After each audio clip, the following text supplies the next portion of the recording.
ہو گئے تھے وہ اپنے مصائب اچھے پڑھتے تھے، مصائب جو جانتے ہیں ان کو پتہ ہے، تو عروج پر تھے مصائب اور سب رو رہے تھے۔ جو سو رہا تھا وہ اچانک اٹھا، اس نے کہا اس مومن کی رد نعرہ لگایا، پوری مجلس ختم ہو گئی۔ خیر انہوں نے، میں جلسے سے خطاب کر رہا ہوں، انہوں نے بہت آپ کو خدا سلامت رکھے، آپ کو طول عمر دے، آپ کو عزت دے۔ خیر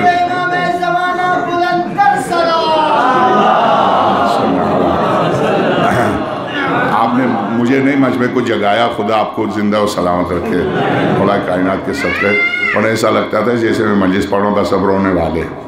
تو بہرحال اب میں آپ سے عرض کروں مولا کائنات کا فَتَوَقَّوْا عِنْدَ ذَلِكَ ظُهُورَ مُتَكَلِّمْ مُوسَى مِنَ الشَّجَرِ عَلَى الطُّورِ، اس وقت توقع رکھو درخت سے موسیٰ کے ساتھ گفتگو کرنے والے کے ظہور کی۔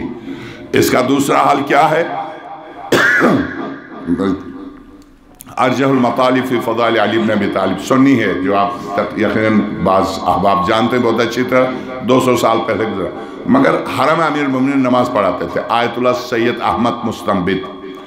ابھی تقریباً 10-12 سال پہلے ان کا انتقال ہوا، 7 سال تک ان کے پیچھے نماز پڑھنے کا اتفاق ہوا ہے۔ حرم میں اندر نماز پڑھاتے تھے رواح میں۔ ان کی کتاب ہے، 2 جلدیں ہیں، القطرہ اس کی پہلی جلد میں، اگرچہ انہوں نے یہ روایت انہوں سے عبید اللہ عمر السری سے لیے۔